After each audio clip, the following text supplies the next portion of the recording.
నంద్యాల జిల్లా శ్రీశైలం శిఖరేశం సమీపంలో శనివారం రాత్రి ఆర్టీసీ బస్సు, కారు ఢీకొన్నాయి.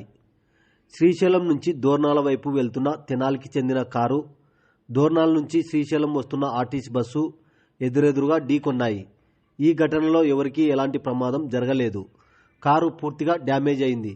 రోడ్డుపై 2 వాహనాలు నిలిచిపోవడంతో దాదాపు 5 కిలోమీటర్ల మేర వాహనాల రాకపోకలు నిలిచిపోయాయి.